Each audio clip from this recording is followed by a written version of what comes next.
এই রবিউল আউয়াল মাসে বিশ্বনবী দুনিয়ায় যেহেতু এসেছিলেন, উনি আসার পরে যেই মহিলার দুধ তিনি পান করেছিলেন, সর্বপ্রথম ওই মহিলার নাম উম্মে আইমান। কি নাম? এ মহিলার দুধ তিনি পান করলেন।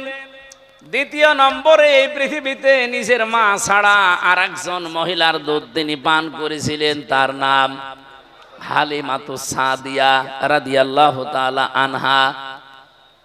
হযরতে হালিমা নিজে মুখ দিয়ে বলছেন, আমি নিজে এসে চাঁদের মতো ফুটফুটে সন্তানটাকে বুকে তুলে নিলাম, ডান স্তন তারে দিলাম, সে পান করেছে, বাম স্তনে মুখ লাগিয়েছি, তিনি মুখ বের করে নিলেন। একবার, দুইবার, তিনবার মুখ লাগালাম, তিনবারে তিনি মুখ বের করে দিলেন। চোখের ইশারা দিয়ে আমাকে যেন জানাতে চাই, মা হালিমা জোর করেন কেন? ডান স্তন আমারে দিয়েছিলেন, আমি তো পান করেছি, এটা আমার অধিকার, হক। বাম স্তন আমি জানি আপনার সন্তান আছে আর একটা, তার নাম আব্দুল্লাহ, সেও আমার বয়সী। এ পৃথিবীতে আমি ভাইয়ের হক নষ্ট করার জন্য আসি নাই, এসেছি ভাইয়ের হক দুনিয়ায় ফিরিয়ে দেওয়ার জন্য। খোকসাবাসী শুধু শোনার পরে ঠিক জি সুবহানাল্লাহ বলার জন্য বলি নাই, কি বুঝলেন বলেন? এখান থেকে যেই নবী মায়ের কোলে বসে ভাইয়ের হক ফিরিয়ে দেয়, নষ্ট করে না, সেই নবীর উম্মত আমরা। যত বড় হচ্ছি, দিন যত যাচ্ছে, ভাইয়ের হক মারার জম হচ্ছে। অনেকে বনের সম্পদ দিতে চান না, বলে এটাও আবার দেওয়া লাগবে। যদিও মাঠেরটা দিয়ে দেয়, বাড়ির সম্পদ দিতে চায় না, বলে ভিটার ভাগও দেওয়া লাগবে। দেওয়া লাগবে মানে তোমারে জন্ম দিয়েছে তোমার বাবা, আর ওটাকে ডাউনলোড করে নিয়ে এসেছে। সাহাবায়ে কেরামের জীবন থেকে আপনি বলছি, তারা নিজের সম্পদগুলো নিজেরা যখন ভাগ করত, এই যে মেরাজ বন্টন করত, মাঠের জমি বলেন, বাড়ির জমি বলেন, এটা তো দিয়েই দিত। এমনকি খাবার খাওয়ার জন্য যে গ্লাস, প্লেট, যে রান্না করার হাঁড়ি, পাতিল, এইটা পর্যন্ত ভাগ করে দিয়ে দিত। এরকম মানুষ এই খোকসায় আছে। খালি মাঠের জমি হালকা পাতলা দেয়, তা অধিকাংশ মেরিয়ে দেয়। এই কথা বলে না কেন? এইটা আমি আজ 9 দিন আগে এসেছি মক্কা মদিনা থেকে, প্রায় 25 জন আমরা একসাথে। কয়েকজনের খবর আমার কাছে আছে, পাশের থানা না, এই পাশের জেলা না, ঝিনাইদহ, মাগুরা, এখান থেকেও কয়েকজন ছিল। কয়েকজনের খবর আমি নিজে যেহেতু ছিলাম, দেখেছি। বনের জমি জাল দলিল করে বা ফাঁকি দিয়ে, তারে না দিয়ে নিজের নামে করে ওইটা বিক্রি করে উনি ওমরায় যাচ্ছে। আর বনকে বলে এসেছে, তোর জন্য কাবা শরীফে দোয়া করে দেব, যা। কিয়ামত পর্যন্ত যদি ওমরা করে, ওর ওমরা কবুল হয়ে বসে আছে। বাংলাদেশে আসা দূরের কথা, জেদ্দার বিমানবন্দরও আসবে না।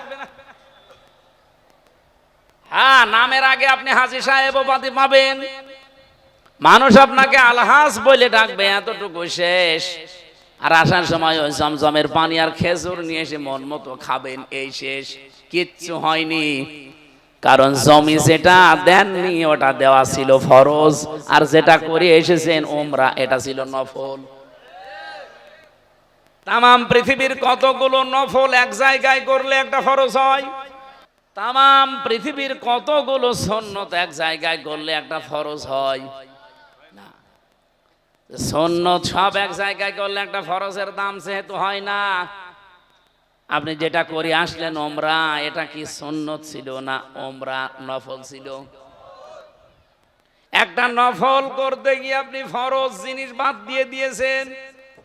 অথচ রবিউল আউয়াল মাসের মিলাদের শিক্ষা ছিল এইটা, যে ভাইয়ের হক ফিরিয়ে দেন। এটা নবীর জন্মের কাহিনী না? এই কথা বলেন। বিশ্ব নবী নিজে যেটা করেছিলেন, তার দুধ ভাই আব্দুল্লাহর জন্য। নবীজি শুধু দুধ ভাইয়ের জন্য করেননি, এটা শুধু দুধ ভাইয়ের সাথে আচরণ করে আমাদের জানিয়ে দিলেন, আল মুসলিম ও আখুল মুসলিম। দুধ ভাই হোক, আপন ভাই হোক, পৃথিবীর যত মুসলমান সব ভাই ভাই। সুতরাং তাদের অধিকারও যেন নষ্ট না হয়। তাদের হক যেন নষ্ট না হয়, সচেষ্ট থাকবা। এইটার নাম মিলাদ। এই মিলাদ যদি বাংলাদেশে চলতো, এই দেশে চাঁদাবাজি হতো। আমি কি বেশি বলে ফেললাম? অনেক ভাইয়ের হক ফিরিয়ে দিচ্ছেন, মায়ের স্তনের দুধে মুখ লাগায় না। আর কত মানুষ আছে অবৈধ ইনকাম করে চাঁদাবাজি করে মিলাদ দিচ্ছে। যে আপনি টাকা পেলেন কোথায় ভাই? বসে চাঁদার টাকা, দোয়া করেন। কোথায় আছি আমরা? আমি যে কথা তুলতে গিয়ে পর্যন্ত এসেছি, তার নাম জুলুম। তার নাম কি? কোন মানুষ যদি সত্যি জুলুমকারী হয়ে যায়, অত্যাচারী হয়, এই মানুষ ফিরে গেলে ফিরে আসবে এমন গ্যারান্টি আর নেই। এরা যদি দুনিয়ায় কোনো অবৈধ সুখ শান্তি একটা ভোগ করে, তার এগেনস্টে দুনিয়া আখেরাত মিলে তাকে আল্লাহ অশান্তি, দুঃখ, দুর্দশা, লাঞ্ছনা, গঞ্জনা, অপমান, অপদস্থ, অকল্যাণ, 33টা অর্থ আছে। আপনাকে আমার আল্লাহ কমপক্ষে 10টা ভোগ করাবেই। আমি নাম ধরেই বলছি, হাসিনা এই 15 বছরে বহু অবৈধ সুখ সে পেয়েছে, অবৈধ শান্তি ভোগ করেছে। এই কথা বলেন না কেন? জনগণের রায় না নিয়ে গেলেই সেটা অবৈধ হবে। সুতরাং অবৈধ ক্ষমতা পেয়ে যারা শান্তিতে ছিলেন, তারা লিখে নিতে পারেন দুনিয়া আখিরাত মিলে 10টা। একটা সুখের কারণে 10টা করে অশান্তি ভোগ করবেন। তাহলে কেবল শুরু। এই 15 বছরে যারা জান্নাতে ছিলেন, তাদের অশান্তি, অপমান, অপদস্থ, অকল্যাণ কেবল শুরু। এক একটাই যদি 10টা হয়, 15 বছরে যারা 15টা সুখ পেয়েছে, 10 15 কত হয়? 150টা অশান্তি ভোগ করবেন দুনিয়ায়, অপমান হবেন 150 বার, অশান্তি ভোগ করবেন 150 বার, অকল্যাণ পাবেন, অস্বস্তি হবে আপনার জীবনে, তারপরে সুখের মুখ চোখে দেখবেন। আমি মনে হয় মূল কথা যেটা সেটা বলতে পেরেছি। আপনি বুঝেছেন তো? আমরা আগামীতে কোনো অবৈধ সুখ ভোগ করতে চাই? আমরা যদি সুখ ভোগ করি, শান্তি ভোগ করি, এটা কার জন্য বলেন তো? আমার যে হাদিস ছিল পড়া, মান হাব্বা লিল্লাহি ওয়া আবগাদা লিল্লাহি ওয়া আতাআ লিল্লাহি ওয়া মানআ লিল্লাহি ফাকাদ ইসতাকমালাল ঈমান। কোন মানুষ যদি কাউকে ভালোবাসে, সেটা যেন আল্লাহর জন্য বাসে। কাউকে যদি আপনি ঘৃণা করেন, এটা যেন আল্লাহর জন্য হয়। বলেন তো, আমরা জালেমকে দেখতে পারি না আমার নিজের ব্যক্তিগত স্বার্থে, না আল্লাহর জন্য? বলেন বলেন। কোন মানুষকে আমি যে ভালোবাসি, আল্লাহ বলা, আল্লাহর পথে চলা মানুষকে, এটা কি আমার নিজের জন্য না আল্লাহর জন্য? 3 নাম্বারে, আমি কাউকে কিছু দিয়ে থাকি, দান করি, তাও আমি আল্লাহর জন্য করব, লোক দেখানোর জন্য না। আমি যদি কাউকে কিছু দিতে নিষেধ করে থাকি, না দেই, সেটাও হবে আমার আল্লাহর জন্য, ব্যক্তিগত রাগের কারণে, হিংসার কারণে। বলেন বলেন। এই 4টা কথা শুনতে যত সহজ মনে হচ্ছে, মেনে নেওয়া অত সহজ না। আপনি কাউকে ভালোবাসবেন, সে আপনার দলের লোক না, সে আপনার শত্রু বংশের লোক, কিন্তু তাকে ভালোবাসা লাগবে কার জন্যে? বাংলাদেশে হাদিসটা এখন 100 ভাগ দরকার। এই কথা বলছেন। কাউকে ঘৃণা করলে আপনি ব্যক্তিগত স্বার্থে না, গোষ্ঠীগত স্বার্থে না, দলীয় স্বার্থে না, আল্লাহর জন্য ভালোবাসা লাগবে, ঘৃণা করা লাগবে। যে তোরে আমি দেখতে পারি না, কারণ তুই আমার আল্লাহ বিরোধী। আমি আপনাকে কিছু দেব, দান করব, এটা আমার শুধুমাত্র আল্লাহর জন্য হওয়া লাগবে। আমি যদি নিষেধ করে থাকি, আমি দেব না, কার্তিক অবল বসে আছি, দেব না, এটা আমার আল্লাহর জন্য। নবীজি বলেন, ফাকাদ ইসতাকমালাল ঈমান, সে যেন তার ঈমানকে পরিপূর্ণ করে নিল। বলেন সুবহানাল্লাহ। এই হাদিস মানার সময় এখন 100 ভাগ এসে গেছে। আমি সহ যারা শুনলাম, এই বাংলাদেশে হাদিসটা মেনে আমাদের ঈমানকে যেন পরিপূর্ণ করে নিতে পারি। বলেন আমিন। তাহলে নবীজি মক্কা থেকে মদিনায় যে হিজরত করেছিলেন, জালেম অবস্থায় না মাজলুম? এই জন্য আল্লাহ গ্যারান্টি দিয়েছিলেন, লা রাদ্দুকা ইলা মাআদ, আপনাকে আমি ফেরত নিয়ে আসবো। কিন্তু যারা জালেম হয়ে বিদায় নেয়, তাদের ফেরত নিয়ে আসবে আল্লাহ। এই কথা কোরআনে আছে, হাদিসে আছে। ইতিহাসে পেয়েছেন, তাহলে আন্দাজে বুক বাঁধেন আশায় কোন কারণে?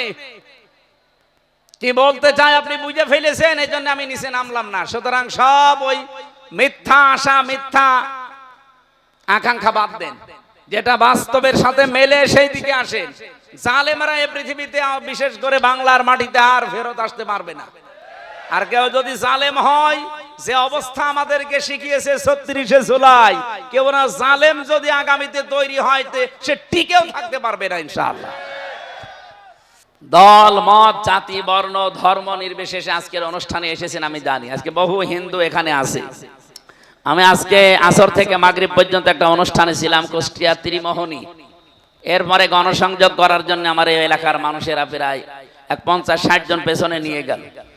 আমার মনে হয় ৫০০ দোকান যদি ওই বাজারে থাকে, ৫০টা দোকান দাদা বাবুদের। হিন্দু পেয়েছি কারণ তার চেহারা দেখলেই তো বোঝা যাচ্ছে যে হিন্দু।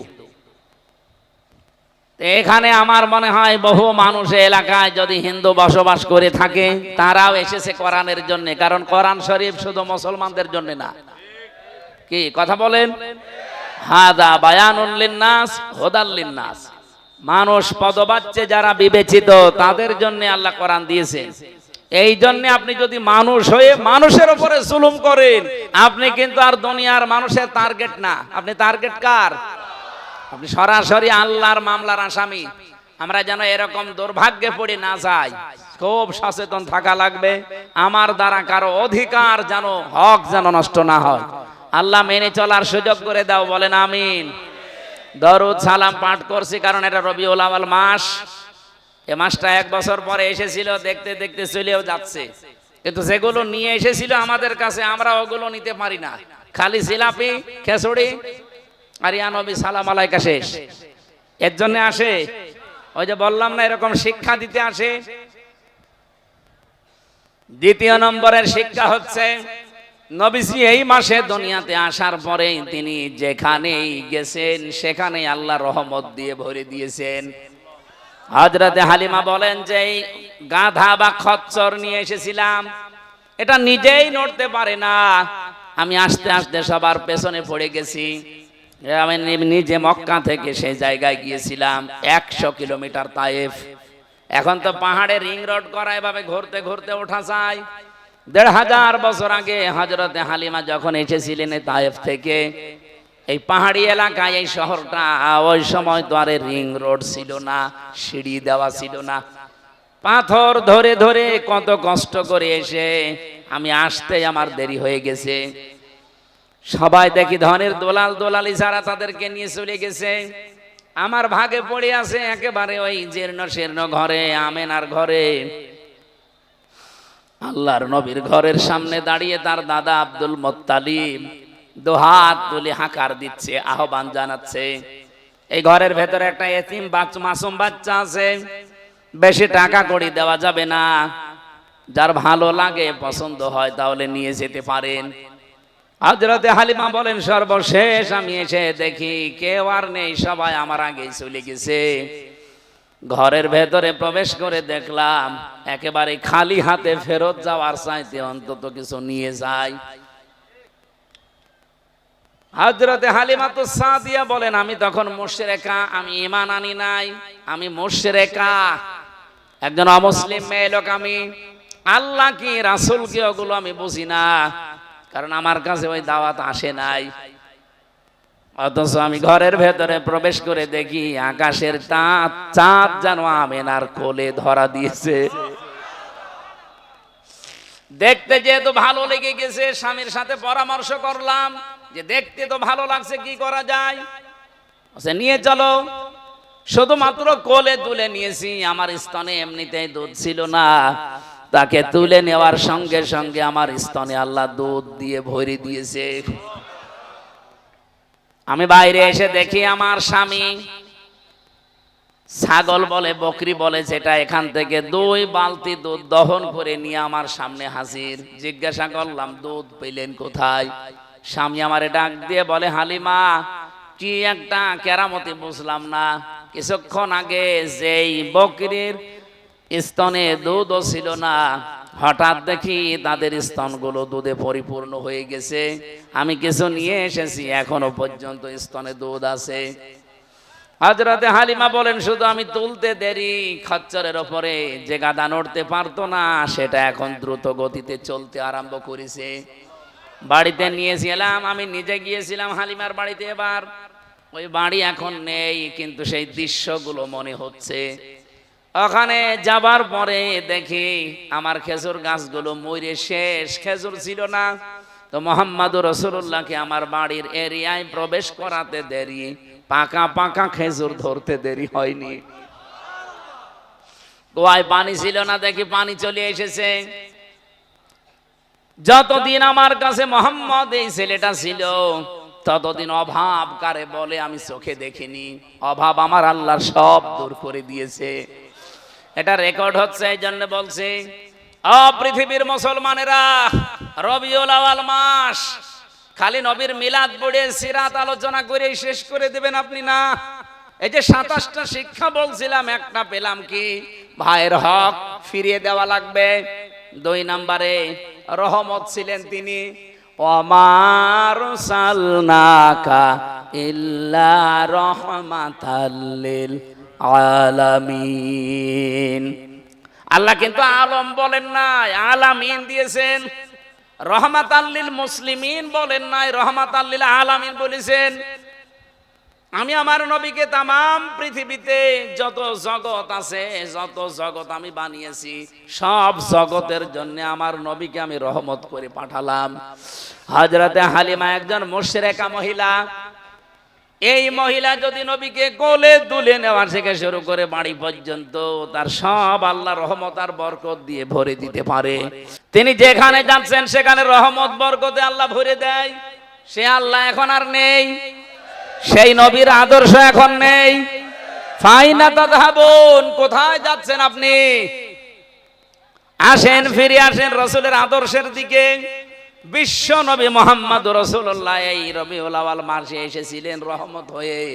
আমাদেরও উচিত আমাদের জীবনটা যদি ভরে নিতে হয় আল্লাহর রহমত দিয়ে, তার আদর্শ বাদ দিয়ে কোনো বাবা চাচার আদর্শ দিয়ে হবে না। আলা তাহসাবান্নাল্লাযীনা ইন্নামাস সাবিলু আলাল্লাযীনা ইয়াযলিমুনান নাস ওয়া ইয়াবগুনা ফিল আরদি বিগাইরিল হক, ইলা আখিরি আয়াত। সূরা শুরার 42 নম্বর আয়াতের ভেতরে আছে, অবশ্যই আমি আল্লাহ নিজে মামলা দেব, কেস করব তাদের বিরুদ্ধে যারা মানুষ হয়ে মানুষের উপরে অত্যাচার করেছে। শুধু করেছে আল্লাহ এমন দেননি, ইয়াজলিমুন এটা মজারে, বর্তমান ভবিষ্যৎ, প্রেজেন্ট ফিউচার। আল্লাহ পাক যদি বলতেন ইয়াজলিমুন আল মুসলিমুনা, যারা মুসলমানদের উপরে অত্যাচার করে বা করবে, তাহলে আয়াতটা আমি পড়তাম না। আল্লাহ দিয়েছেন ইয়াজলিমুন আন নাস। বলেন তো, হিন্দু কি মানুষ না? আরো জোরে বলেন, খ্রিস্টান মানুষ না? এ পৃথিবীতে মানুষ পদবাচ্চা যারাই বিবেচিত, তাদের উপরে যদি কেউ জুলুম করেন, অত্যাচার করেন, তার অধিকার নষ্ট করেন, আপনি লিখে নিতে পারেন আপনি আল্লাহর মামলার আসামি। আমি তো কোরআনের আয়াতের এই চোখ লাগিয়েছি, বাস্তবে দেখতে পাচ্ছি আমার এই দেশে বহু মানুষ এখন অলরেডি আল্লাহর মামলার আসামি হয়ে বসে আছে। বুঝে বলছেন তো ঠিক নাকি? নিজের ওয়াজ আবার নিজের উপরে পড়ে না যেন। আপনি টের পাচ্ছেন আমি কি বললাম? এই 1 বছর 1 মাসের ভেতরে বহু মানুষ অলরেডি, 15 বছরে তো জালেমরা ছিলই, এমনকি 1 বছর 1 মাসে অনেকে আল্লাহর মামলার আসামি হয়ে গেছে। আপনি যখনই দেখবেন আপনার দ্বারা মানুষের অধিকার নষ্ট হচ্ছে, তার হক নষ্ট হয়, তার উপরে জুলুম হয়ে যায়, নির্যাতন হয়, আপনি ভেবে নেন, চিন্তা ভাবনা করে বিশ্বাস করতে পারেন যে আপনি আর দুনিয়ার হামজার মামলার আসামি না, আপনি সরাসরি আল্লাহর মামলার আসামি। এবার একটা গোপন তথ্য বলছি, এইদিকে তাকান। এই ওঠাউঠি করে কারা গো? একটু বসেন ভাই, ঘন্টা খানিক সময় দেন। পরিচিত একটা আয়াত বলছি, আপনি দেখবেন একটা তথ্য এখানে আছে, ইন্না মাআল উসরি ইসরা ফাইন্না মাআল উসরি ইসরা। আল্লাহ পাক বলেন অবশ্যই কষ্টের সাথে সুখ, না কষ্টের পরে সুখ? কষ্টের সাথে। যদিও এখন বাংলা আমরা যেগুলো অনুবাদ করা দেখি, এখানে কষ্টের পরে লিখে দিয়েছে, আরবিতে বাদ মানে পরে, এ শব্দটা কোরআনে এখানে নেই। এখানে আছে মা, মা মানে সাথে, সঙ্গে। আল্লাহ জানাতে চেয়েছেন অবশ্যই কষ্টের সাথে সুখ। এতটুকু যদি বাংলা অর্থ হয়ে যেত, সত্যি কথা বলছি, আয়াত নিয়ে আমিও ভাবতাম না।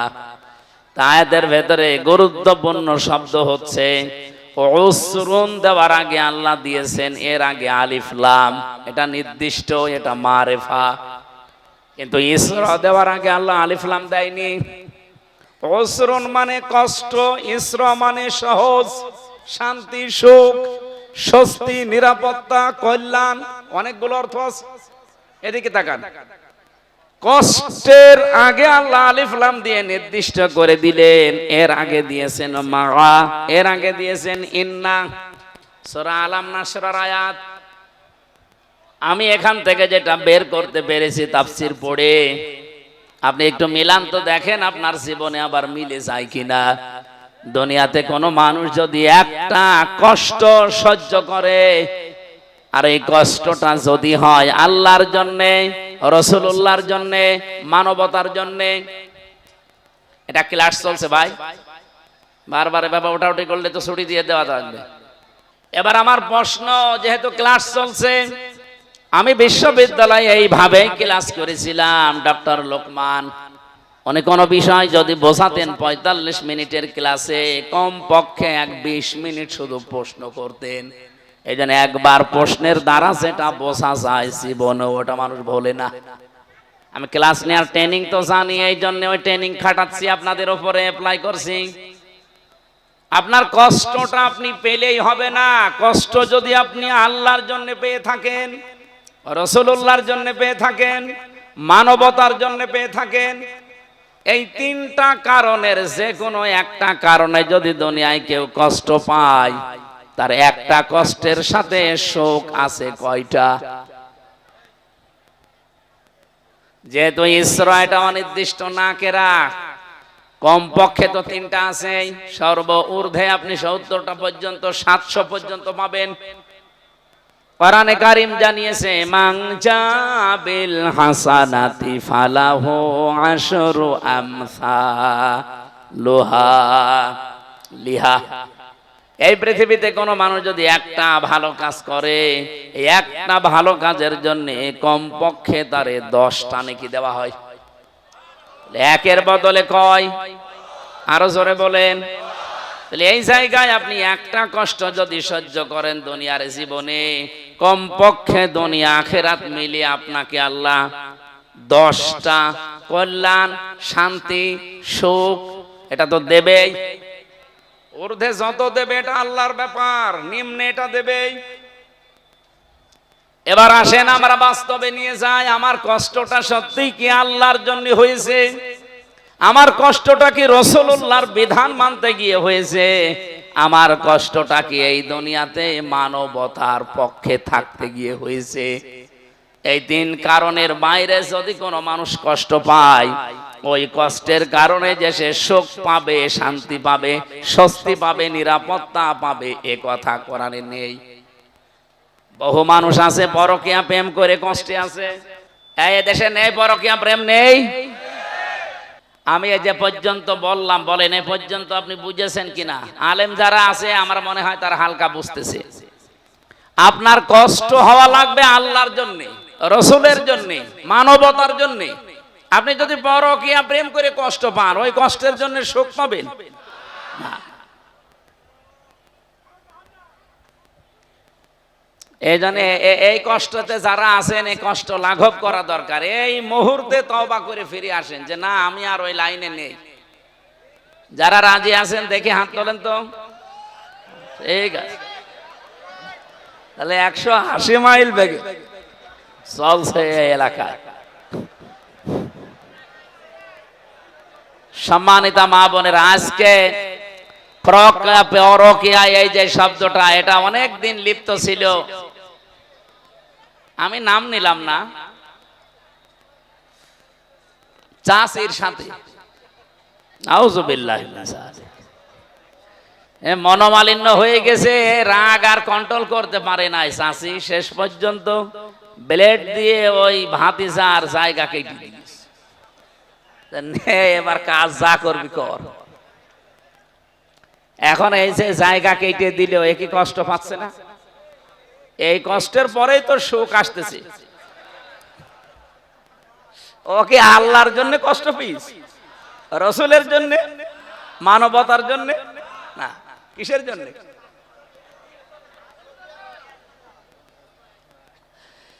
কুষ্টিয়াবাসী যে কথাটা তুলছিলাম আপনাদের সামনে, তাহলে আপনাকে কষ্ট পাওয়া লাগবে ওই 3টা কারণে, তাহলে দুনিয়াতে আপনি মাস্ট বি 10টা শান্তি, সুখ, কল্যাণ পাবেন। আখিরাত মিলে কত পাবেন এটা আল্লাহ ভালো জানে, আমি জানি না। দ্বিতীয়বার দেখবেন আয়াতটা আল্লাহ আবার রিপিট করেছেন, ফাইন্না মাআল উসরি ইসরা। কিন্তু মানুষ যদি এই পৃথিবীতে একটা শান্তি পায়, সুখ পায়, কিন্তু এই সুখটা যদি হয় অবৈধ সুখ, তারে একটা অবৈধ সুখ ভোগ করার কারণে দুনিয়া আখিরাত মিলে আল্লাহ তাকে কমপক্ষে 10টা অশান্তি, অকল্যাণ, অপমান, অপদস্থ এর ভেতরে তাকে ফেলবে। কি বুঝলেন বলেন তো এখান থেকে এই 2টা আয়াত? আপনি যদি অবৈধ কোন সুখ ভোগ করেন দুনিয়ায়, তাহলে একটা সুখের কারণে কমপক্ষে 10টা লাঞ্ছনা, গঞ্জনা, অপমান, অপদস্থ, অকল্যাণ, এগুলো আপনার জীবনে ভোগ করা লাগবে 10টা। এর উপরে কত আছে আমি জানি না, আল্লাহ জানে। এবার আপনি বাস্তবে বাংলাদেশের সাথে মিলান, বহু মানুষ এই দেশে অবৈধ সুখ ভোগ করেছে বিভিন্ন ক্ষমতার মসনদে বসে। সুখটা তাদের বৈধ ছিল না, কারণ আপনি সুখ বৈধভাবে ভোগ করতে হলে মানুষের স্বীকৃতি লাগবে।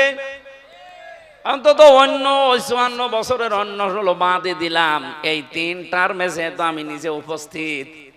আমার 18 বছর থেকে আমি যদি ভোট দিতে পারতাম, এখন আমার 33 বছর, আমি 3 বার অন্তত ভোট দিতে পারতাম। আমি তো একবারও পারি নাই, আমার বয়সী যারা তারাও পারে নাই। এক কথা বলেন না কেন?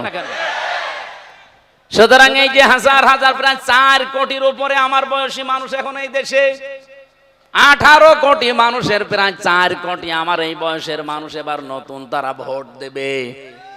বলেন এই মানুষগুলো, আমরা যেহেতু পারি নাই, আমার বয়সী যারা তারাও তো পারি নাই, কিন্তু ক্ষমতার চেয়ার কি বসেছিল? আরো জোরে বলেন, যারাই ছিল তারা কি ক্ষমতার এই চেয়ারে বসে কোনো সুখ পায়নি, কোনো শান্তি পায়নি? পাইছে মানে এক একজনের 620টা বাড়ি। সেদিন কোন দেশে যেন ছিলাম, সিঙ্গাপুরে না মালয়েশিয়া, যেন এক শয়তান দেখি নিচে বসে বসে চা খাচ্ছে। দেখে আমি চিনে ফেলেছি, নিচে নেমে বললাম, কি এখানে কেন? বলছে, হুজুর আমি আগেই পালিয়েছি। আপনি পালালেন কেন? আপনার না 620টা বাড়ি। সেই সমস্ত বাড়ি তো এই দেশেও আছে, মালয়েশিয়াতে তার সাহেব পাড়া আছে, সিঙ্গাপুরে বানিয়েছে বিভিন্ন ফ্ল্যাট কিনে কিনে, নিজে থাকে না, সব ভাড়া দেওয়া, তালা লাগানো। বলছে না আমরা এখনো সাহেব পাড়ায় যেতে পারি না। বাংলাদেশের 20 লক্ষ মানুষ এই দেশে কাজ করে, যদি আমার এভাবে প্রকাশ্যে খোলামেলা দেখতে পাই, পিটিয়ে ভর্তা বানিয়ে ফেলবে। এই জন্য চুরি করে আসি, কেউ জানে না। আপনি আমার জন্য দোয়া করেন, দোয়া ওজনে দোয়া আসে, ওজনে কি আসবে? বদদোয়া।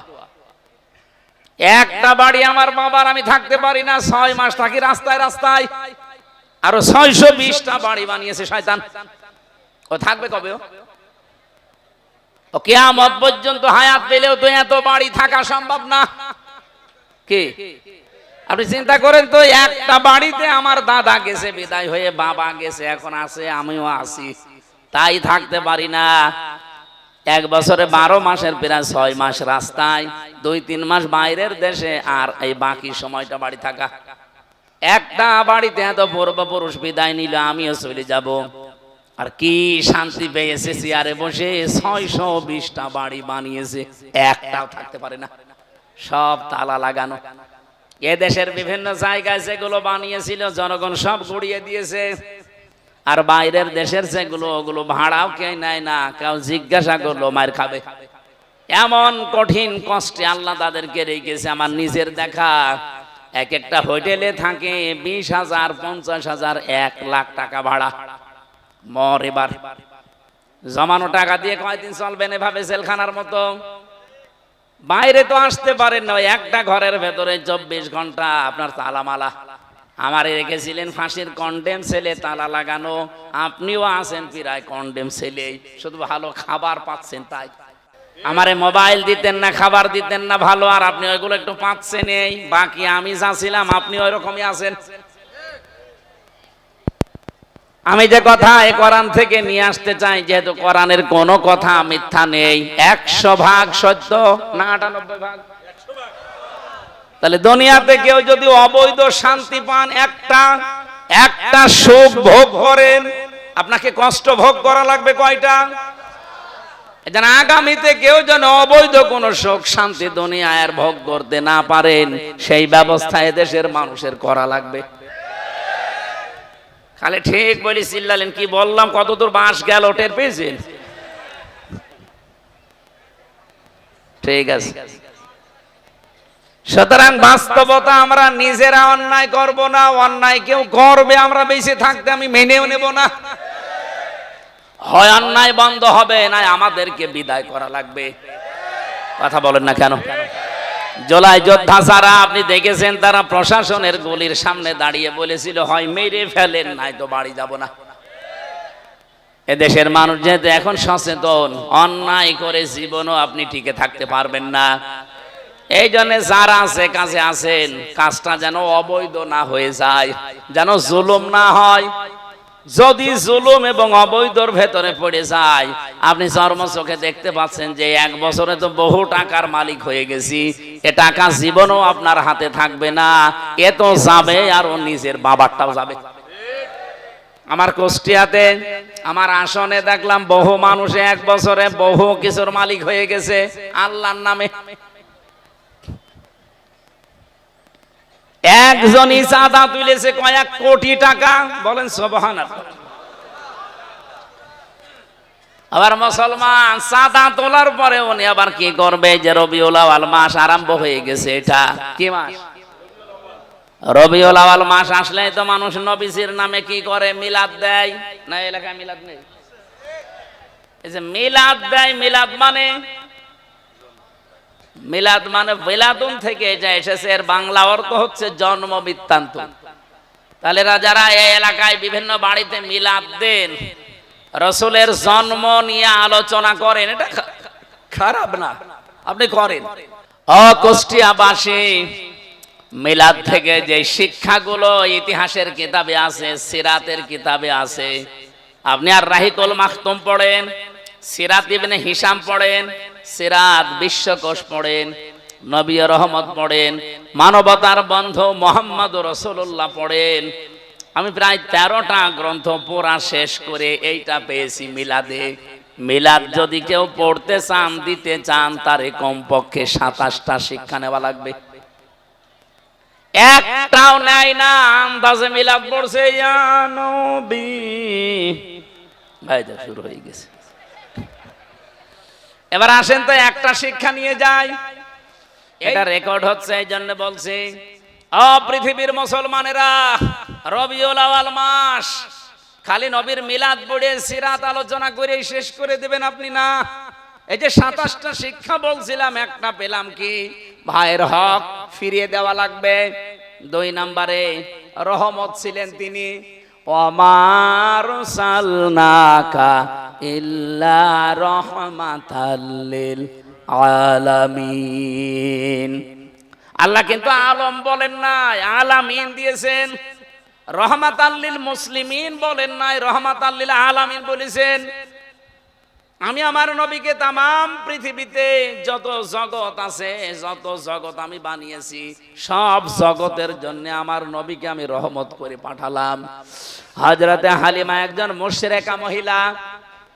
এই মহিলা যদি নবীকে কোলে তুলে নেওয়া থেকে শুরু করে বাড়ি পর্যন্ত তার সব আল্লাহ রহমত আর বরকত দিয়ে ভরে দিতে পারে। তিনি যেখানে যাচ্ছেন সেখানে রহমত বরকতে আল্লাহ ভরে দেয়। সে আল্লাহ এখন আর নেই, সেই নবীর আদর্শ এখন নেই। ফাইনা তাযহাবুন, কোথায় যাচ্ছেন আপনি? আসেন, ফিরে আসেন রাসূলের আদর্শের দিকে। বিশ্ব নবী মুহাম্মদুর রাসূলুল্লাহ এই রবিউল আউয়াল মাসে এসেছিলেন রহমত হয়ে। আমাদেরও উচিত আমাদের জীবনটা যদি ভরে নিতে হয় আল্লাহর রহমত দিয়ে, তার আদর্শ বাদ দিয়ে কোনো বাবা চাচার আদর্শ দিয়ে হবে না। এখনো পর্যন্ত বাংলার মানুষকে এটা আমি বোঝাতেই পারি না, যাদের আদর্শ মুহাম্মদুর রাসূলুল্লাহ বাদ দিয়ে অন্য কেউ হয়ে আছে, আপনি লিখে নিতে পারেন আপনি জাহান্নামী। আমি এটা বানালাম, আদাবুল মুফরাদের ভেতরে আছে। ইমাম বুখারী লিখেছেন, বুখারী শরীফ লেখার আগে কিতাবটা তিনি লিখেছেন, প্রথম অধ্যায়ে তিনি দিয়েছেন 6টা কারণে মানুষ বিনা হিসাবে বিনা বিচারে জাহান্নামে যাবে, কোনো কথা আল্লাহ জিজ্ঞাসাও করবে না। তার 3 নাম্বার কারণ হচ্ছে দুনিয়ায় যাদের আদর্শ বিশ্ব নবী ছিল না, অন্য কেউ ছিল। আপনি একটু নিজের দিকে তাকিয়ে ভাবেন তো, বাংলাদেশে এরকম মানুষ নেই? আপনি নামাজও পড়েন, রোজাও রাখেন, হজ করেন, যাকাত দেন, আপনি দাঁড়িয়ে গেছেন, হজ করে এসেছেন, অথচ আপনার আদর্শ আজ পর্যন্ত রাসূলুল্লাহকে আপনি পা থেকে মাথা পর্যন্ত, রান্নাঘর থেকে সংসদ পর্যন্ত মানতে পারেননি। আপনার আদর্শ হয়ে আছে আপনার বাবা। আমি কি বেশি বললাম? আমি আপনাকে বাঁচাতে চাচ্ছি আল্লাহর কসম, এটা কুষ্টিয়া জেলার ভেতরে খুব বেশি ভালোবাসি মক্কা মদিনার পরে আপনাদের। আসেন, ফিরে আসেন। আমি নাই তো দেখতে পাচ্ছি কোরআন আর হাদিসের চোখ দিয়ে আপনি জাহান্নামে দৌড়াচ্ছেন। আশা করছি আপনার বিবেকে ধাক্কা লাগবে। এরপরেও যদি কারো ধাক্কা না লাগে, আমার মনে হয় ওর কুকুরে প্রসাব করেছে বিবেকে। এটা বলছে ঠিক। একটা উপন্যাস পড়ছিলাম, এক লোক শ্বশুর বাড়ি যাচ্ছে, রাস্তার পাশে দেখছে একটা গন্ডার। ও গন্ডারকে কাঁতো কুতো দিয়েছে। কাঁতো কুতো দিলে তো হাসে মানুষ, মনে করছে গন্ডারও হাসবে, দেখে না। 3 দিন শ্বশুর বাড়ি থাকার পরে ফিরে আসতেছে রাস্তা দিয়ে, হঠাৎ দেখে গন্ডার ওখানে আছে, এবার হাসতেছে। কি গো, 3 দিন আগে তোরে কাঁতো কুতো দিলাম, তখন তো হাসলে না, এখন হঠাৎ করে হাসতেছ? গন্ডার বলছে, বন্ধু 3 দিন সময় লেগেছে চামড়া ভেদ করে কাঁতো কুতো লাগতে। গন্ডারের কাঁতো কুতো লাগতে সময় লাগে কয়দিন? আমাদের সাথে সাথে আল্লামা সাঈদী 50-60 বছরে কাঁতো কুতো দিয়েছে। কথা বলছে। আমরাও বিভিন্ন কায়দায় কাঁতো কুতো দিচ্ছি। 15 বছরের ভেতরে আমি তো প্রায় 11 বছর ময়দানে কথা বলেছি। ডাইরেক্ট বলতে পারি না, ইনডাইরেক্ট কাঁতো কুতো দিয়েছি, মানুষ বোঝে নাই। এখন একটু ডাইরেক্ট দিচ্ছে, তাও বোঝে না। আমার মনে হয় এরে আর কোরআন হাদিস দিয়ে হবে না, এরে ছড়ি কোদাল লাগবে। আশা করছি আপনার বিবেকে হালকা হলেও ধাক্কা লাগবে। আল্লাহ যেন আমাকে আর যারা এসেছি একমাত্র মুহাম্মদুর রাসূলুল্লাহ বাদ দিয়ে আর কাউকে আমরা মানি না আদর্শ হিসাবে অন্তত। এই কথা বলেন না কেন? কারণ পৃথিবীর সবগুলোর ভেতরে ধোঁকাবাজি, প্রতারণা আছে। মুহাম্মদুর রাসূলুল্লাহর জীবনে প্রতারণা আছে? নেই। আপনি কাকে মানেন তার জীবনই তো আপনার কাছে পরিষ্কার না। আমি নাম ধরেই বলছি, এই দেশে যারা রাজনীতি করেন, যেহেতু রেকর্ড হচ্ছে সারা দুনিয়া এখন যায়, আপনি যদি বঙ্গবন্ধুর আদর্শ মেনে রাজনীতি করেন, কসম আল্লাহর, আপনি গ্যারান্টি দিতে জীবনেও পারবেন না যে বঙ্গবন্ধু জীবনে একটা মিথ্যা কথা বলেনি। পারবেন? বলতে পারবেন? যারা বিএনপিতে আছেন তারাও গ্যারান্টি দিতে পারেন না যে শহীদ জিয়া জীবন একটা মিথ্যা কথা বলেনি, পারবেন না। যারা জামাত ইসলামী এই দেশে করে তারা যদি তাদের আদর্শ মুহাম্মদুর রাসূলুল্লাহ বাদ দিয়ে মাওলানা নিজামীকে মনে করেন আমার আদর্শ, আপনি জীবনেও গ্যারান্টি দিতে পারবেন না মাওলানা নিজামী জীবনে একটা মিথ্যা কথা বলেনি। একজনের ব্যাপারে শুধু এই গ্যারান্টি দেওয়া যায়, ওয়া ইন্নাকা লাআলা খুলুকিন আযীম, তিনি হচ্ছেন আমাদের নবী মুহাম্মদুর রাসূলুল্লাহ। 63 বছরের জীবনে একটা মিথ্যা কথা তিনি হাসির ছলেও বলেননি। সুবহানাল্লাহ বলতে পারেন না? এই যে আযীম শব্দ আল্লাহ দিয়েছেন, আল্লাহ নিজের নাম আল্লাহ লাগিয়ে দিয়েছেন তার চরিত্রের গ্যারান্টি দিতে গিয়ে। আযীম, আপনি পুরা কোরআন শরীফের ভেতরে আযীম কোন নবীর নামে পাবেন না। হযরত ইসহাক নবীকে আল্লাহ একবার ডাক দিয়েছিলেন কিন্তু আযীম বলেননি, আলিম বলেছেন, গোলামিন আলিম। হযরত ইসমাইল নবীকে আল্লাহ একবার ডাক দিয়েছিলেন, আযীম বলেন নাই, বলেছিলেন হালিম, গোলামিন হালিম, সহনশীল গোলাম। কিন্তু বিশ্ব নবীকে আল্লাহ জানিয়েছেন খুলুকিন আযীম, আমার মহান বান্দা। এমন চরিত্র তাকে দিয়েছি কিয়ামত পর্যন্ত মানুষ শুধু অনুসরণ করে যাবে, কোল কিনারা পাবে না। জোরে বলেন সুবহানাল্লাহ। আমি আহ্বান জানাচ্ছি, আপনার হাতে পায়ে যা ধরতে বলেন আমি ধরবো, কিন্তু ফিরে আসেন নবী বাদ দিয়ে অন্য কাউকে যদি আদর্শ মানেন মাস্ট বি আপনি জাহান্নামী। আল্লাহ আপনাকে সম্মতি দেন, বলেন আমিন।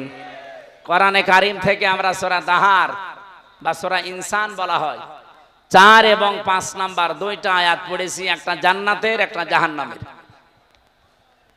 জান্নাত এবং জাহান্নামী মানুষের কিছু শাস্তি এবং কিছু নিয়ামতের কথা আল্লাহ আমাদেরকে শোনাচ্ছেন, আমরা যেন উদ্বুদ্ধ হই এই জায়গায় যাওয়ার জন্য। সূরা দাহার এটা মাদানী সূরা। কোন সূরা বলেন? বলেন।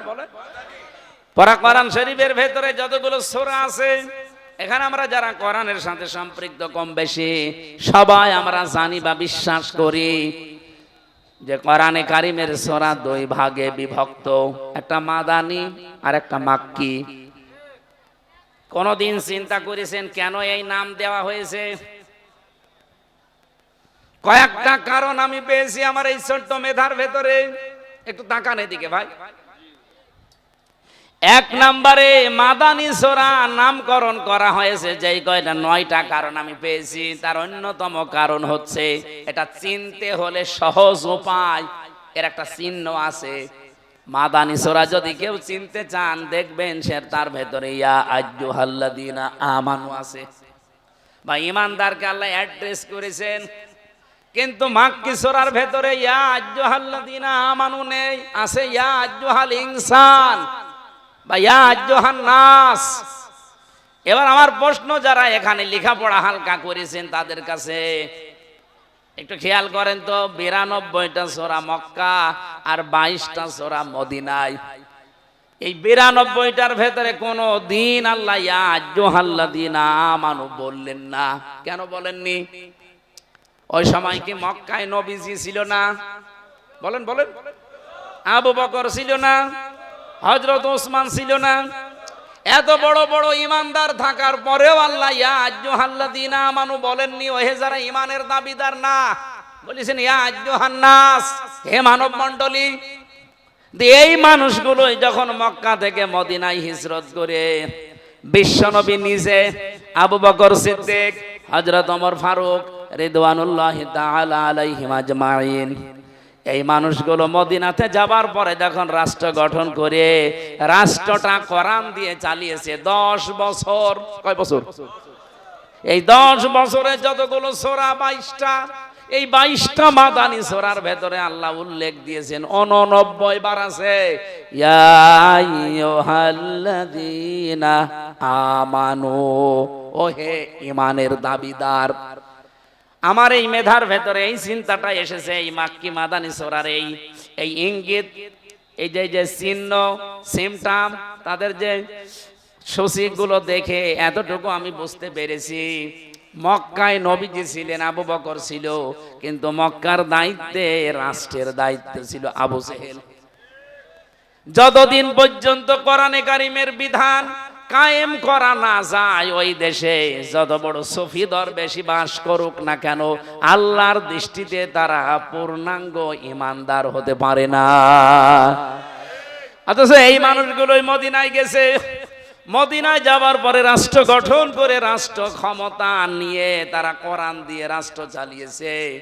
যদিও মদিনায় ওই সময় ইহুদি ছিল, মুশরিক ছিল, ওই সময়ও নাসারা ছিল, কিন্তু কোরআনের বিধান দিয়ে রাষ্ট্র চলার কারণে আমার আল্লাহ যতবার এবার অ্যাড্রেস করেছেন, বলেছেন ইয়া আইয়ুহাল্লাযীনা আমানু।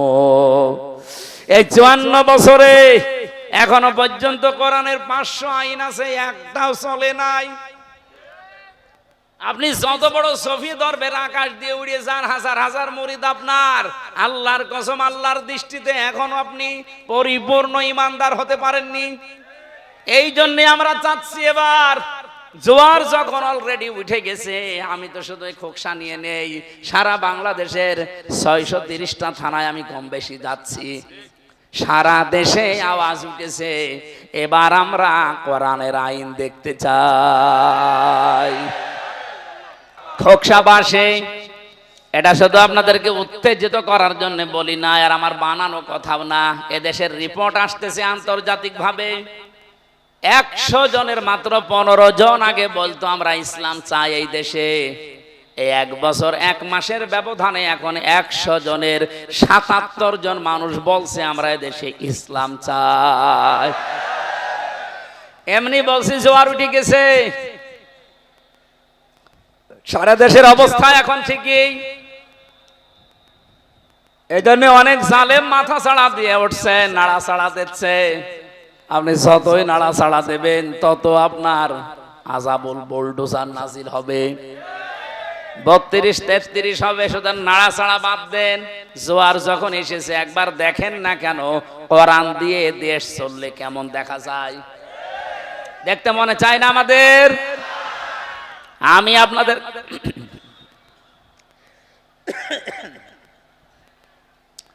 গ্যারান্টি দিতে পারি, এই দেশে যদি একবার কোরআনের আইন সংসদে কায়েম হয়ে যায় 500, কয়টা? 5 বছর চলা লাগবে না, মাত্র 1 বছর চলবে। কিয়ামতের আগে এই দেশ থেকে ইসলামের কাছ থেকে কেউ কেড়ে নিতে পারবে না।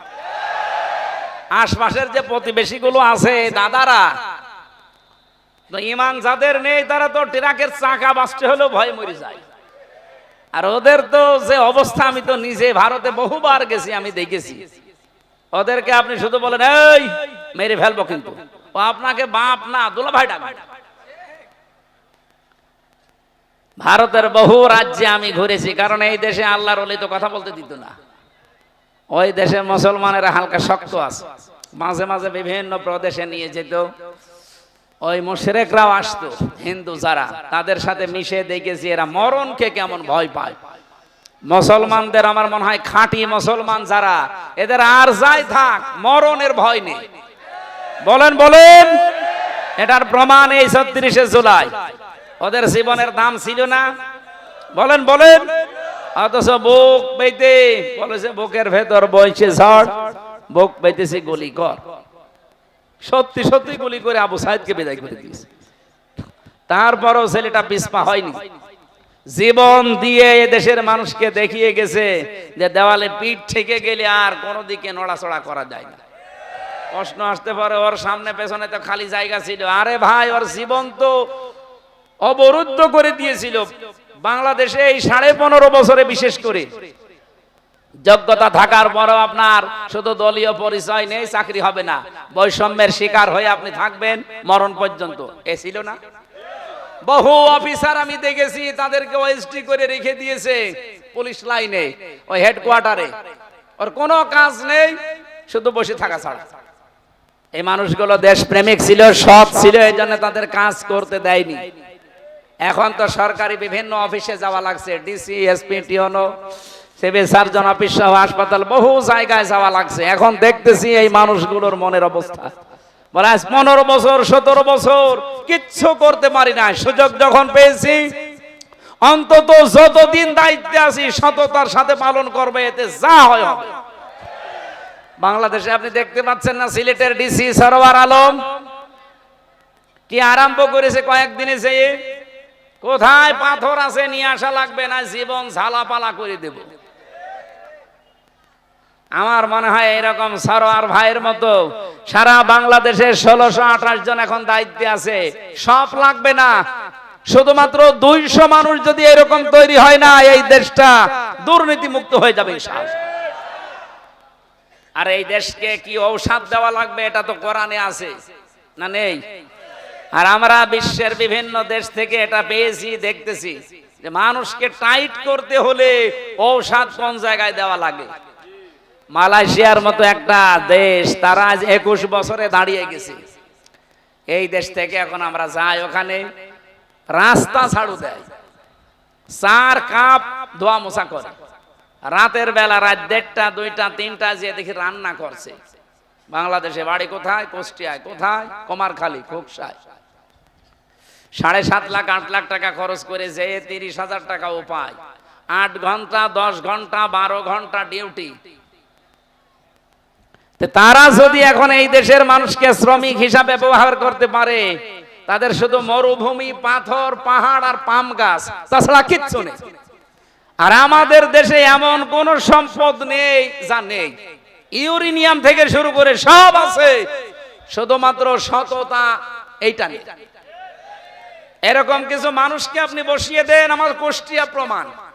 মাওলানা নিজামী রহমতুল্লাহ আলাইহি উনি যখন শিল্পমন্ত্রী ছিলেন, জগতের এই যে চিনির মিল এ তৈরি হওয়ার পর থেকে কিয়ামত পর্যন্ত 1 বছরও লাভ হয়নি। শুধু একবার লাভ হয়েছিল যখন শিল্পমন্ত্রী ছিল মাওলানা নিজামী। তাহলে সৎ মানুষ চেয়ারে বসলে ভাঙ্গা জায়গা থেকেও যে লাভ হয়, এর প্রমাণ পাননি? আর একটা প্রমাণ দিয়েছিলেন দর্শনা চিনি কলে, জীবনে কোনোদিন লাভ হয়নি ওই মিলে, অথচ উনি দায়িত্ব নিয়ে একজন জিএম কে পাঠিয়েছিলেন। জিএম আসার পরে দৃশ্যগুলো তাকিয়ে দেখলেন, রাতের বেলা এসেছে, কাউকে পরিচয় দেয়নি। আমি তো নিজে ওই সময় ওখানে পড়তাম, পাশেই মাদ্রাসা দর্শনা। এই লোকটা এসে দারোয়ানের কাছে দেখছে দারোয়ান ঘুমাচ্ছে। ডিউটি তোর 8 ঘন্টা, তোর 8 ঘন্টায় তো কোনো কিছু বের হয়ে গেলে তোর খবর আছে, তুই ঘুমাস মানে? কাছে যে বলছে যে ভাই আমার পরিচয় আপনাকে আমি পরে দেই। বলে না, পরিচয় না দিলে আপনাকে ঢুকতে দেব না। এবার ওই যে কাগজপত্র যেটা ওটা দেখিয়েছে, ও তো অন্তত 8 পাস হলেও তো পাস। ও দেখে স্যার সালাম আলাইকুম, কি করা লাগবে? বলে আমি একটু পরীক্ষা করব আজকে, কালকে সকাল 10টা থেকে আমার অফিস শুরু, একটু পরীক্ষা করব। কি করবেন? যে জায়গায় আছো এই ভেতরে যে ঘর আছে বানানো, এখানে বসে থাকবা। আমি যতক্ষণ না বলবো কথা বলবা না, খালি তোমার পোশাকটা আর ওই লাঠিটা আমার হাতে দাও। পোশাক আর লাঠি হাতে নিয়ে উনি দাঁড়িয়ে আছে। সকালবেলা 10টা পর্যন্ত অফিস শুরু হবে, 10টায়। 10টা 45 বাজে 3 নাম্বার যে অফিসার ছিল ওই মিলের, সে আসতেছে। বিশাল জব্বা আমার মতো, দাড়ি বড় বড়, সাদা পাগড়ি মাথায়। গাড়ি নিয়ে ঢুকবে, উনি বাধা দিয়েছে, না আপনি ঢুকতে পারবেন না। আরে দারোয়ানের বাচ্চা, ঢুকতে পারবে না মানে? না, আমার চাকরি যদি নাও থাকে আমি আপনাকে ঢুকতে দেব না। ও চাকরি যাবে? আরে দারোয়ান তো এরকম করে না। এ কি আরম্ভ করিস? ডাক দিয়ে বলছে, স্যার এখন বাজে কয়টা? 10টা 45। আপনার আসার কথা 10টায়, আপনি 45 মিনিট লেট করে আসলেন। না, আমি আপনাকে ঢুকতে দেব না, এটা আমার চাকরি চলে যায়, যাক আপনি আজকে চলে যান। ও বাধ্য হয়ে যখন এখন দারোয়ানের সাথে মারামারি করবে, শেষে ফিরে গেছে। পরের দিন এসেছে, যিনি ছিলেন পাঠিয়েছিলেন মাওলানা নিজামী রহমতুল্লাহ আলাইহি, উনি ওনার অফিসে বসে এবারে দারোয়ানকে বলছে, তোর পোশাক তুই নে, আমি গেলাম। সকালে উনি অফিসে বসে পরের দিন ওই ওনারে ডাক দিয়েছে, এই অফিসারকে। সে দেখে যে গেটে যারে আমি ধমকালাম সেই লোক। মানে ভেতরে প্রবেশ করার পরে যখন সালাম দিয়েছে বলছে না, আপনার মুখে সালাম মানায় না। কারণ যিনি এই সালাম দিতেন তিনি জীবনের ডিউটিতে কোনোদিন ফাঁকি দেন। আপনার ডিউটি শুরু 4টা থেকে 10টা থেকে 4টা পর্যন্ত, আপনি আসতেছেন 10:45-এ, আপনার মুখে দাড়ি মানায় না, এই জুব্বা আপনার জন্য না, পাগড়ি খুলে ফেলেন। আপনি তো রাসূলুল্লাহর বদনাম করছেন। আপনার দিকে তাকিয়ে আপনার কর্মকাণ্ডের কারণে মানুষ নবীজির প্রতি খারাপ ধারণা করবে। সুতরাং আপনার জন্য এটা মানায় না, আপনি খুলে ক্লিন সেফ হয়ে আসেন।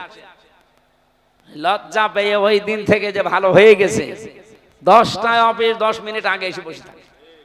ওই বছরে উনি এমন কড়াকড়ি করেছিলেন, ওই জন্মের পর থেকে ওই 1 বছরে শুধু লাভ হয়েছিল, বাকি আজ পর্যন্ত কোনোদিন আর লাভ হয়নি, প্রতি বছরে শুধু লস হয়।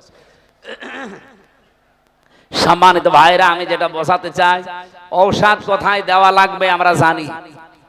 এখানে একবার একটু সুযোগ যদি আল্লাহ করে দেয় আর আপনারা যদি একটু নড়াচড়া করেন, এই কোরআন যদি শুধু 500 আইন সংসদে এবার যেতে পারে, এই দেশটা একটা মিনি জান্নাত হয়ে যাবে। শুধু দুর্নীতিটা বন্ধ হোক আর মানুষগুলো যারা দায়িত্ব পাবে তারা খালি সৎ হোক, এ দেশ দাঁড়াবে না, মানুষ বাপ দাঁড়াবে। কোনো ভয় থাকবে না মনের ভেতরে।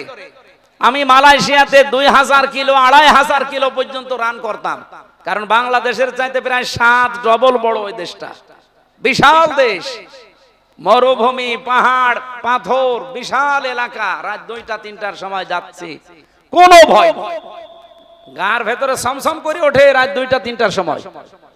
ড্রাইভার আমারে বলছে কোনো ভয় নাই উস্তাদ, শুধু আল্লাহর ভয় ছাড়া কেউ সামনে আসবে না। আমরা তো ওইরকম একটা দেশ চাই না, বলেন বলেন। আমি এই কুষ্টিয়া থেকে, খোকসা থেকে কুষ্টিয়া মাত্র কয় কিলো, 35 কিলো, এতটুকু যেতে আমার ভয়ের শেষ নেই, কারণ 6-7 বার আল্লাহর ওলিদের সামনে পড়েছিলাম, এই জন্য ভয় আছে। যদিও কয়েকবার টাকা ফেরত দিয়েছে তারা, কিন্তু বাকি সময় তো টাকা নিয়েছে। আবার বলে ধরা পড়ার পরে যে হুজুর আমরা মানব সেবায় আছি। ওর শয়তান। অথচ মক্কা মদিনা সহ যতগুলো দেশের, এত বড় বড় দেশ, বাংলাদেশের চাইতে সৌদি আরব 14 ডবল। এই দেশ এই মাথা থেকে ওই মাথা মাত্র 1150 কিলোমিটার, আর এই চাইতে 14 ডবল বড়। কতশো কিলোমিটার হতে পারে বলেন? একটা ভয় শুধু মনের ভেতরে, যে আল্লাহর ভয়, তাছাড়া কোনো ভয় নেই। সুবহানাল্লাহ বলতে পারেন নাই? আল্লাহর নবী বলেন, ইদা কানা উমারাউকুম খিয়ারুকুম, হে আমার উম্মতেরা, তোমাদের ভেতরে যারা নেতা হবে তারা যদি তোমাদের সবচাইতে ভালো মানুষগুলো হয়, ওয়াগিনিয়াউকুম সামাহাউকুম, যখন তোমাদের দেশের ধনী মানুষগুলো দানশীল হবে, ওমরুকুম শুরা বাইনাকুম, যখন সব কাজগুলো পরামর্শের ভিত্তিতে করা হবে, ফাজহারুল আরদি খায়রুল লাকুম মিন বাতনিহা, তখন তোমাদের কবরে যাওয়া লাগবে না, এই জমিনটাই তোমাদের জন্য জান্নাত হয়ে যাবে। সিস্টেম অপর পৃষ্ঠায় দেখুন হাদিসের 2য় অংশ, ওয়াইদা কানা উমারাউকুম শিরারুকুম, যখন দেশের দায়িত্বশীল নেতারা খারাপ চরিত্রের অধিকারী হবে, খারাপ মানুষ হবে, ওয়াগনিয়াউকুম বুখালাউকুম, দেশের ধনী মানুষগুলো যখন কৃপণ হয়ে যাবে, ওমরুকুম ইলা নিসাইকুম, যখন সব কাজে খালি মেয়েদের টানা হবে, ফাবাতুল আরদি খায়রুল লাকুম মিন যাহরিহা, আমি নবী বললাম তখন দুনিয়ার এই জমিনের চাইতে কবরের জমিনটাই তোমাদের জন্য ভালো হবে। সেই অবস্থা এখন না? বলেন বলেন। আমরা হাদিসের ওই প্রথম অংশটা এবার বাস্তবে সেট করতে চাই বাংলাদেশে। 300 এমপির ভেতরে যদি সত্যি 151 জন কোরআন বুকে নিয়ে সংসদে এবার যেতে পারে, আর প্রত্যেক সংসদ অধিবেশনে যদি আইনগুলো পাশ করতে পারে, আপনি দেখবেন 1 বছরের ভেতরে বাংলাদেশটা মিনি জান্নাত হয়ে গেছে। মারিং কাটিং থাকবে না, চাঁদাবাজি থাকবে না, টেন্ডারবাজি থাকবে না, দুর্নীতির দাও থাকবে না। একটা অফিসের নাম বলেন তো যেখানে দুর্নীতি হয় না? কোরআনে কারিমের আজকের আয়াতের ভেতরে আল্লাহ কিছু শাস্তির কথা দিয়েছেন জাহান্নামী মানুষদের, এই কারণে ইন্না আ'তাদনা লিল কাফিরিনা সালাসিলা ওয়া আগলালা ওয়া সাঈরা। এই যে সাঈর, এটা একটা জাহান্নামের একটা নাম। জাহান্নামের যতগুলো স্তরের নাম আছে তার ভেতরে এইটাও একটা নাম, এটা একটা দরজার নাম। জাহান্নাম একটা, জান্নাত একটা, কিন্তু তাদের স্তরের নাম আছে 100টা। আমি পেয়েছি কোরআনের ভেতরে জান্নাতের স্তর 100টা, আর জাহান্নামের স্তর পেয়েছি 17টা। আমরা 7টা জানি আর 8টা জানি, জানেন না এটা? জান্নাত কয়টা? 8টা। জাহান্নাম কয়টা? 7টা। এইটাই আমরা এতদিন জানতাম। কোরআনে কারিমে আমি সূরা হিজরের ভেতরে পড়তে গিয়ে 44 নাম্বার আয়াতে পেয়েছি, আল্লাহ রাব্বুল আলামিন বলেন, লিকুল্লি বাবিম মিনহুম জুজুম মাকসুম লাহা সাবাতু আবওয়াব। জাহান্নামের দরজা 7টা। জাহান্নাম কয়টা? একটা। জাহান্নামের দরজা 7টা। দুনিয়াতে যে যে ধরনের অপরাধ করে আল্লাহ পাক তাকে ওই ধরনের দরজা দিয়ে প্রবেশ করায়। আজকের যে দরজা তার নাম সাঈর। এই দরজা দিয়ে সর্বপ্রথম প্রবেশ করবে তারা যারা কাফের। কি আর কাফের কি? এখানে যারা চাষ করে খান, কৃষক, জমি জায়গা যারা চাষ করেন, তাদেরকে কিন্তু আরবিতে কাফের বলা হয়। কি আরবিতে কি বলে? আরবিতে তাদের কাফের বলা হয়, বাংলায় চাষি বা কৃষক বলা হয়, ইংরেজিতে ফার্মার বলে। জিনিস কিন্তু একই। এখন যদি আপনি সৌদি আরবে বাস করে চাষবাস করে খান, আপনাকে ফার্মার বলবে না, কৃষক বলবে না, চাষি বলবে না, বলবে কাফের। কেন? যারা চাষ করে খায় এই মানুষগুলো কি করে যে তাদের কাফের বলা হয়? তারা জমিনের ভেতরে বীজগুলো বপন করে উপরে মাটি দিয়ে ঢেকে দেয়। কথা বলে না কেন? এই পৃথিবীতে যেই মানুষগুলো আল্লাহর কোন বিধান জানার পরে গোপন করে রাখে, চেপে রাখে, জানতে দেয় না, এগুলো এক প্রকার কাফের। আর বাংলাদেশে এই কাফের বেশি। কে জানে না সম্পদের যাকাত দিতে হয়? কে জানে না বলেন? অথচ 100 জনের 98 জন দেশে যাকাতকে জরিমানা মনে করে। তাহলে যাকাত জানার পরও যারা গোপন করে রাখে, চেপে রাখে, ঢেকে রাখে, এরা আরবিতে কি? আল্লাহ আয়াতে দিয়েছে, ইন্না আ'তাদনা, অবশ্যই আমি প্রস্তুত করে রাখলাম, লিল কাফিরিনা, কাফেরদের জন্য, সালাসিলা, শৃঙ্খল, আগলালা, বেড়ি, সাঈরা, জ্বলন্ত আগুন। এই যে সাঈর নামে যে জাহান্নামের আগুন, এখানে আমার আল্লাহ কয়েক প্রকার মানুষকে দেবেন। আমাদের ভেতরে আছে কিনা আমরা দেখতে চাই। 1 নম্বরে, আকালু লাউ কুন্না নাসমাউ আও নাকিলু মা কুন্না ফি আসহাবিস সাঈর। জাহান্নামের ফেরেশতারা জিজ্ঞাসা করবে, জাহান্নামে কেন আসলে? সাঈর নামক জাহান্নামের জ্বলন্ত আগুন, এটা কুণ্ডি আগুনের, আগুনের কুণ্ড কেন আসলে এখানে? যত মানুষ জাহান্নামে যাবে তারা এক বাক্যে বলবে যে দুনিয়ায় আমরা আমাদের কমন সেন্স যেটা ছিল, বিবেক যেটা ছিল, এটা আমরা কাজে লাগাইনি, আর আমরা শোনার পরেও না শোনার ভান করে থাকতাম। ও বাংলার মুসলমানেরা বলেন তো, আয়াতের সাথে আমাদের জীবন অনেকের মেলে না? মেলে না? তাহলে আমরা অনেকেই জাহান্নামের সাঈরে অলরেডি বাসিন্দা হয়ে গেছি। শুধু মরব আর জাহান্নামের সাঈরের আগুন আল্লাহ কবর লাগিয়ে দেবে। দেবিয়া নম্বরের দিকে তাকান। আমি কোরআন থেকে কোট করে করে বলছি, বানানো কথা না। ইন্নাল্লাযীনা ইয়াকুলুনা আমওয়ালাল ইয়াতামা যুলমান ইন্নামা ইয়াকুলুনা ফি বুতুনিহিম নারা ওয়া সায়াসলাউনা সাঈরা। বলেন আল্লাহু আকবার। এটা সূরা নিসার 11 নম্বর আয়াতে আছে, 10 নম্বর আয়াতে আছে, 4 নম্বর পারার 17 নম্বর পৃষ্ঠা 14 নম্বর লাইনে পাবেন। রব্বুল আলামিন বলেন, নিশ্চয় যারা ইতিমের মাল খাচ্ছে এবং খাবে, এক হলো না, এটা মোসারে বর্তমান ভবিষ্যৎ, প্রেজেন্ট ফিউচার। এখন যারা খাচ্ছেন, ভবিষ্যতেও যারা খাবেন, জুলুম করে, ফাঁকি দিয়ে, অন্যায় ভাবে ফাইল আটকিয়ে অনেকে এতিমের মাল খায়। এখন বলেন উনি তো আর এতিম না। না, আমার নিচে যারা দায়িত্বে আছে সব আমার কাছে এতিম। এক কথা বলেন না কেন? একটা রাস্তার বাজেট হয়েছে 100 টাকা মন্ত্রণালয় থেকে। আপনাদের এই মালিক গ্রামের এই রাস্তাটা মনে করেন 100 টাকা বাজেট হয়েছিল। এই টাকাটা এখানে পর্যন্ত আসতে 97 টাকা আল্লাহর ওলিরা সব খেয়ে ফেলে। 3 টাকা দিয়ে রাস্তা বানায়। রাস্তার দায়িত্বে যিনি ছিল, আমি কথা বলেছি তার সাথে।